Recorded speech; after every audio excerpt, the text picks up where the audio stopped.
Buenas tardes, queridos alumnos. Les mando un saludo cordial, esperando que todos se encuentren bien en sus casas, bien cuidados por sus padres o con quien vivan.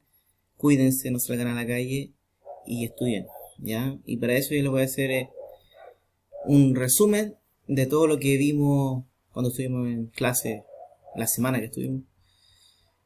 Partimos con la unidad 0, ¿verdad? Que es ecología. Con el objetivo vamos a reconocer las características generales del ecosistema a través de algunas imágenes, esquemas que les voy a mostrar. La dinámica va a ser similar a las clases donde yo voy a ir explicando las diapositivas. Y eso, pues comencemos. Entonces, eh, podemos ver que para comenzar hay que saber explicar un concepto muy importante que es la biodiversidad, que es el conjunto de distintos factores que determinan los ecosistemas, ¿verdad? Hay biodiversidad genética, hay biodiversidad de especies, biodiversidad ecológica, de ecosistemas, y eso se da en Chile con una gran variabilidad de ecosistemas debido a la geografía que tiene el país, ¿verdad? Por el norte podemos ver que hay desiertos áridos, en el sur desiertos húmedos, por decirlo así, en lo que es la Antártida. Tenemos también todo lo que es la cordillera, las selva valdiviana, por ejemplo, la costa, océano, etcétera. Ya por eso es muy importante, Chile tiene una gran biodiversidad. Dentro del ecosistema, podemos definir el ecosistema como un conjunto de factores bióticos y abióticos, o también lo que se llama factor biótico o biocenosis, ¿ya? Y los factores abióticos o el biotopo, ¿ya? Pero no es tan solo tener estos dos factores por separado, sino que tienen que ser su interacción, ya que los animales necesitan del medio y el medio necesita de los animales para poder reciclar, bueno, todos los seres vivos para poder reciclar lo que es la materia y reincorporarla, ¿verdad? Creo que es lo importante en los ecosistemas el estudio del intercambio. ¿De qué? De la materia y la energía, ¿verdad? Y este esquema que les mostré yo en clase muestra cómo fluye tanto la materia como energía. Vemos la energía con una línea amarilla que fluye desde el sol hasta los productores. Muy importante los productores porque ellos son la base de todo el ecosistema, porque ellos convierten la luz del sol en energía química almacenada, ¿verdad? En moléculas de glucosa que después se transforman en ATP. Esa energía es traspasada de las plantas a los herbívoros o consumidores primarios, a los carnívoros o consumidores secundarios y a los descomponedores, ¿ya? Hongos y bacterias, y ellos, esa energía, son los últimos en recibirla, por lo cual la energía tiene un flujo lineal, siempre, obviamente, partiendo por el sol, de los productores a los descomponedores. Puede ser un flujo más largo, pasando consumidor primario a secundario y después descomponedor, o pasando directamente de los productores a los descomponedores o de los consumidores primarios al descomponedor. Depende a quién descomponga, el hongo o la bacteria. En cambio, la materia fluye de manera cíclica. Si usted ve, parte con los productores, obviamente, incluye tanto a las algas como a las plantas y cianobacterias que realizan fotosíntesis. También tenemos otro grupo que son los quimiosintéticos, que son bacterias.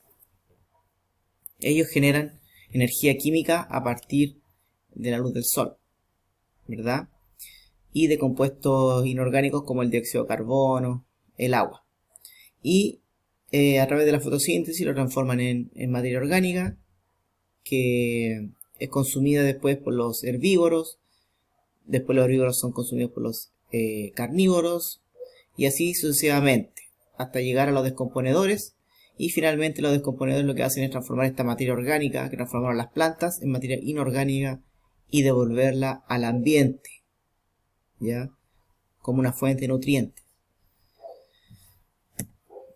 Dentro del ecosistema o en ecología se estudian los niveles de organización, de lo más simple a lo más complejo, partiendo por un individuo que pertenece a una especie, ¿ya? Una población, que es el conjunto de organismos de la misma especie, que habitan un lugar en un tiempo determinado. Las comunidades, que son el conjunto de poblaciones de distintas especies, obviamente, como podemos ver aquí el esquema. Después las comunidades se agrupan para formar ecosistemas que no están solo el conjunto de comunidades, sino también, como dijimos anteriormente, se incluyen los factores abióticos o biotopos, ¿verdad? Porque es importante las interacciones entre los seres vivos y el ambiente, para llegar finalmente a lo que es la biosfera, o el conjunto de todos los seres vivos y todo el ambiente, o conjunto de ecosistemas. Ahí está lo que les dije yo y que ustedes lo tienen anotado en su cuaderno. Muy importante esto de las relaciones ecológicas, ¿verdad? Vimos que habían dos tipos, las intraespecíficas y las interespecíficas. Intra, obviamente el nombre lo dice, dentro de la misma especie. Y tenemos las relaciones interespecíficas que son entre especies distintas. Las relaciones intraespecíficas dentro de la misma especie resaltan dos principalmente, que es la competencia y la cooperación. Cooperación entre dos individuos de la misma especie. Por ejemplo, cuando los organismos, las abejas, por ejemplo, o los insectos, en general se ayudan porque viven en comunidades donde todas tienen un rol específico. Por ejemplo, la abeja hay zánganos. Bueno, la función de los zánganos es solamente procrear, no tienen mucha función. Más que nada la reina, poner los huevos, mantener el número de individuos, las obreras, que son las más trabajadoras, todos tienen un rol y todas se ayudan. O cuando, por ejemplo, una especie monógama cuida de la cría mientras uno sale a recolectar alimentos. Eso es cooperación y se representa con la simbología, con los símbolos más y más, porque ambas se ven beneficiadas. Recordemos que cuando una relación es beneficiosa para un organismo se representa con el signo más, cuando es negativa con el signo menos, y cuando genera un efecto neutro es con un cero. ¿Ya? Y tenemos la competencia. Por ejemplo, cuando dos machos pelean por una hembra, por un alimento, por un hábitat, no es tan solo saber que un organismo va a ganar y otro va a perder. Se le dice competencia porque ambos van a pelear por algo. Y en esa pelea van a perder tiempo, energía, por lo cual se representa con dos signos menos para los competidores. Menos para competencia y más para cooperación. Las relaciones interespecíficas, o sea, entre especies distintas, tenemos dos grupos. Las simbióticas, que son el mutualismo, el comensalismo y el parasitismo, que se les llama simbióticas porque son muy fuertes, muy estrechas. Y las no simbióticas, que son la protocooperación, la competencia, la depredación y el amensalismo. Cabe destacar que hay muchas más tipos de relaciones, pero las que se tratan principalmente a nivel del ministerio son estas. Dentro de las relaciones simbióticas, ya que esto se lo mandé para que ustedes lo resumieran, lo estudiaran, tenemos el mutualismo, ¿verdad? Que es una relación más, o sea que ambas especies se ven beneficiadas. Y tenemos distintos ejemplos. Por ejemplo, se puede mencionar lo que es la relación entre las plantas leguminosas, ya las legumbres que tienen en sus raíces algunas bacterias que permiten fijar el nitrógeno. Y ellas, al fijar el nitrógeno, le entregan alimento a las plantas, ya, y las plantas le entregan un lugar para vivir a estas bacterias, y ambas se ven beneficiadas. O tenemos el ejemplo de los líquenes, ya que es una relación entre un hongo y una alga. Y es obligatoria, porque si el hongo muere, el alga también. Y si el alga muere, el hongo también. Por lo cual, el líquen desaparece. Parece que dije lo mismo, pero bueno, ustedes me entienden. El comensalismo es una relación donde un organismo se ve beneficiado y el otro es neutra. Tenemos, por ejemplo, el caso del tucúquere o el búho chileno, o pájaro carpintero, también otro ejemplo, que vive en un árbol. Ya el árbol no le causa ningún efecto, pero ellos pueden habitar ese lugar. O el pez rémora con el tiburón. Ya el pez rémora acompaña al tiburón. El tiburón lo que hace es alimentarse y las sobras, las miguitas por decirlo así, se la comen el pez rémora. Ya, entonces más para el pez rémora y neutro para el tiburón. Tenemos también el parasitismo. Ya hay distintos tipos de parásitos. Tenemos parásitos internos y parásitos externos. La relación es más menos porque el parásito se ve beneficiado y el parasitado, por decirlo así, se ve perjudicado. ¿Ya? Tenemos el ejemplo de la astenia o lombriz solitaria, que se aloja principalmente en los cerdos, en la tierra, y también puede afectar al ser humano. Los piojos, garrapatas, ¿verdad? Tenemos los ectoparásitos, como les decía yo, parásitos que están en el exterior del ser vivo, y endoparásitos cuando el parásito está en el interior, como la lombriz solitaria, ¿ya?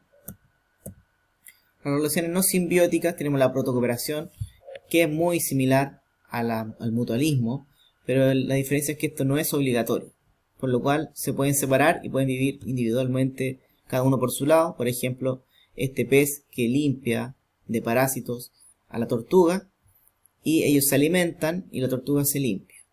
O también de algunas flores con algunas aves, por ejemplo el picaflor, que puede obtener alimento, y las plantas le ayuda porque pueden esparcir su polen para poder reproducirse. La competencia, como les dije yo, se representa menos, a pesar de que uno de los dos gane, porque ambos pierden tiempo, energía en la pelea. Cuando pueden ser, como les dije, intraespecíficas, cuando es dentro de la misma especie, o en el caso interespecífica, cuando dos especies pelean por un recurso. Por ejemplo, estas dos aves están peleando por una miga de pan, o por ejemplo, un león pelea con las hienas por un impala, por ejemplo. Depredación, más menos, ya donde un organismo se ve beneficiado y el otro perjudicado. Ya tenemos el predador o depredador, que es el positivo, el que gana, y la presa, que es negativo, donde muere. Ya, y tenemos el caso también de un animal con una planta, eso se llama herbivoría. Aquí tenemos un ejemplo de cómo se relacionan los conejos con los linces a través del tiempo. Dos especies que han evolucionado en conjunto se llama coevolución. Se puede ver en el gráfico que el lince se representa un color más oscuro. A medida que suben los linces en la población, obviamente los linces se comen a los conejos y los conejos bajan. Si los conejos bajan, los linces no tienen alimento, bajan los linces. Y eso hace que aumente la cantidad de conejos. Al aumentar la cantidad de conejos, sube la cantidad de linces y así sucesivamente se van manteniendo a través del tiempo y van evolucionando en conjunto. Eso se llama coevolución. El amensalismo es una relación en que un organismo se ve perjudicado y el otro es neutro, ¿ya? Estos son ejemplos más complejos que uno no los ve tanto en la naturaleza. Por ejemplo, cuando árboles de gran tamaño le quitan el sol a los pequeños y eso genera un efecto negativo en los árboles más pequeños, pero a los árboles grandes no les genera ningún efecto positivo ni negativo, lo cual es neutro para los árboles grandes pero negativo para los árboles pequeños.